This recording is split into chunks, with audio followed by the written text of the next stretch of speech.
Kapal itu ringan. Ya, terkatung-katung. Terkatung-katung. Iya, bisa jadi sampai tarik ke mana sana taruh sini. Iya. Dia pikir bangsa Indonesia ini seperti kapal. Nah, oke. Yang di tengah laut yang mesinnya sudah mati. Kalau di kapal mesinnya mati. Kalau di orang otaknya yang mati. Dia salah anggap. Iya. Jadi karena bangsa Indonesia ini sama dengan bangsa lain. Yaitu mempunyai harga diri, mempunyai daya analisa, mempunyai daya kritis, mempunyai pola pikir yang jelas. Walaupun sekolah tidak ada.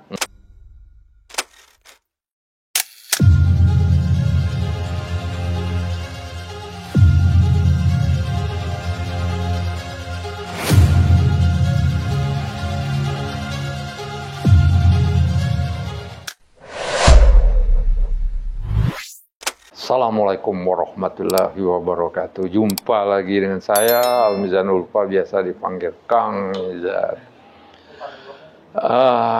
Pemirsa di podcast TV Masumi dan podcastnya Matra 64. Saat ini kita akan berbicara lagi, mencermati kata-kata ujaran kebencian. Ujaran kebencian ini ya merupakan delik hukum, ya, bisa ditangkap, bisa dipersekusi dan lain sebagainya. Nah, tapi kita mau melihat makna yang sebenarnya dari ujaran kebencian ini. Sebenarnya siapakah yang berhak menetapkan apa itu ujaran kebencian atau bukan ajaran kebencian. Untuk itu sudah hadir di studio kita narasumber yang sudah tidak asing lagi, Dr. Wazri Afifi, ya, mantan pengurus ICMI Amerika Serikat, mantan International Student Association Amerika Serikat, dan dosen dalam dan luar negeri. Assalamualaikum, Pak Wazri. Waalaikumsalam warahmatullahi wabarakatuh, Pak. Ini gimana ujaran kebencian ini senjata yang ampuh sekali ini untuk membungkam demokrasi, membungkam supaya orang tidak berbicara.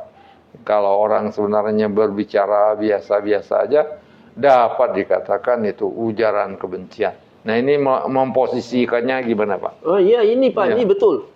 Jadi orang-orang yang tidak tulus ikhlas, yang tidak tulus hatinya untuk mengabdi atau untuk menolong bangsanya, dia akan menggunakan semua cara untuk mempengaruhi orang-orang yang katanya orang kampung yang tidak punya ilmu. Betul. Dia berusaha supaya orang banyak percaya dengannya. Betul. Kenapa? Karena dia berpikir orang banyak itu tidak ada ilmu pengetahuan. Bisa dibawa ke sana kemari. Bisa dibawa ke hulur, ke hilir, ke mudik, kemana-mana. Seperti kapal Pak di laut yang mesinnya sudah mati. Kapal itu ringan. Ya, terkatung-katung. Terkatung-katung. Iya, bisa jadi sampai tarik mana sana taruh sini. Iya. Dia pikir bangsa Indonesia ini seperti kapal. Oke. Yang di tengah laut yang mesinnya sudah mati. Kalau di kapal mesinnya mati. Kalau di orang otaknya yang mati. Dia salah anggap. Jadi karena bangsa Indonesia ini sama dengan bangsa lain. Yaitu mempunyai harga diri, mempunyai daya analisa, mempunyai daya kritis, mempunyai pola pikir yang jelas. Walaupun sekolah tidak ada, tapi mereka itu dididik oleh nenek moyang untuk bisa mengerti mana yang kapas, mana yang cat putih. Dia sudah diajar dah mengerti. Kata biasanya pepatah kita di sini apa, Pak? Kalau ikan itu melesat dalam air, dia pasti tahu mana yang jantan, mana yang betina. Walaupun sekolah tidak ada. Jadi orang-orang yang oportunis, berhentilah menganggap demikian. Bagaimana caranya, Pak, membuktikan dia itu menganggap ini orang bodoh, bangsa ini bodoh? Mudah aja. Caranya begini. Dia berkata lawan bicaranya dengan ucapan kebencian. Padahal dia sendiri yang mempunyai sifat kebencian. Dituduhkannya kepada orang lain yang mencipta kebencian. Kalau orang itu pencipta kebencian, kan harus ditinggalkan orang. Orang yang mencipta kebencian, logikanya ditinggalkan orang. Dia tidak tahu bahwa seseorang akan ditinggalkan adalah secara logis Pak.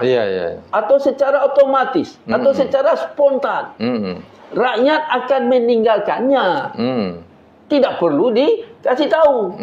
Oh, tinggalkan dia. Dia itu mengucapkan kebencian. Padahal dia sendiri yang harus ditinggalkan. Betul. Ini Pak.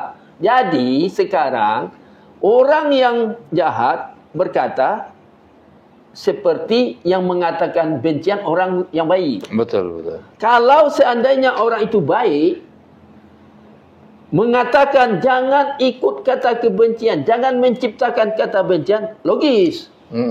Tapi masalahnya di Indonesia ini, semua orang, semua kelompok berkatakan jangan mengucapkan kebencian. Atau ada semua kelompok yang mengatakan menggunakan hadis Nabi. Pandai-pandai, dia kan jahat. Kok bisa berkata melindungi dirinya dengan hadis Nabi? Mana ada orang jahat terlindungi oleh hadis Nabi? Tapi dia melindungi diri satu dengan hadis Nabi bisa, dengan istilah agama bisa, dengan ajaran agama bisa, melindungi dirinya yang jahat. Dia melindungi cara lain ada. Cara lain yaitu menuduh orang, mengatakan, memberi nasihat orang, jangan berkata sehingga menimbulkan kebencian. Ujaran kebencian. Terbalik kan? Jadi oleh sebab itu, untuk menjadikan bangsa ini jelas masa depan. Sekarang siapa yang berhak berkata? Siapa yang berhak mengatakan menggunakan hadis dan ajaran agama? Harus jelas. Jangan sembarang orang. Kalau misalnya dia benar-benar setuju dengan kepalsuan sesuatu ijazah, itu tidak berhak menuduh orang lain, mengucapkan, menuduh-nuduh, yaitu pencipta kebencian. Ujaran kebencian, betul sekali itu. Dan dia tidak boleh menggunakan ajaran agama. Karena di agama dilarang untuk segala kepalsuan. Itu Pak. Jadi oleh secara jelas nih, mendidik bangsa ini mau kemana nih bawanya? Apakah kita dibiarkan bertele-tele untuk sampai menjadikan orang berijazah palsu selamat? Atau kita hentikan bertele-tele ini? Betul. Harus dihentikan ya. Jadi soal mengatakan orang itu berijazah palsu atau asli itu bukan ujaran kebencian. Itu mencari kebenaran ya. Kalau ujaran kebencian itu ya mengada-ngada ya. Apa aja yang jelek itu dikatakan. Padahal yang diucapkan itu fakta dan data. Bahwa memang ya orangnya itu orang yang jahat ya. Orang yang memalsukan ijazah ya. Nah ini yang jadi masalah. Orang berkata yang benar ya. Untuk membenarkan suasana. Tapi dikatakan membuat atau menyebarkan ucapan kebencian. Orang asing pusing 7 keliling Pak. Mendengar orang Indonesia berdebat. Di dunia ini kan sekarang tidak tertutup lagi. Dengan semua orang-orang asing, terutama orang-orang yang menginginkan Indonesia ini huru-hara lemah terus, dia pantau itu Pak. Semua apa yang terjadi di Indonesia ini dia pantau dan dia analisa dengan sebaik mungkin. Nah, ini mengatakan dia orang yang jahat mengatakan memberi nasihat orang baik. Betul. Apa kata orang jahat ini? Jangan mengeluarkan, menciptakan, mengucapkan kata-kata kebencian. Padahal dari dialah kata kebencian itu yang timbul sebenarnya. Ini dianalisa oleh orang luar negeri Pak. Terutama orang luar negeri yang ingin mencari rahasia bagaimana caranya menghancurkan bangsa Indonesia.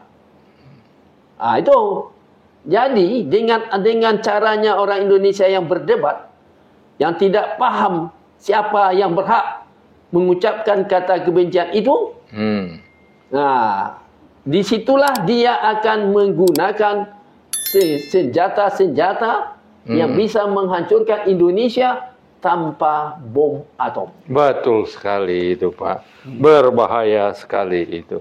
Menggunakan senjata ujaran kebencian itu sangat dahsyat, sangat mematikan sekali ya. Dan bisa membuat lawan-lawan politiknya tak berdaya. Tapi ingat ya, ini nggak bisa selamanya ya. Ada batasnya. Demikian pemirsa, saya kira mudah-mudahan bermanfaat. Wabillahi taufiq wal hidayah. Wassalamualaikum warahmatullahi wabarakatuh.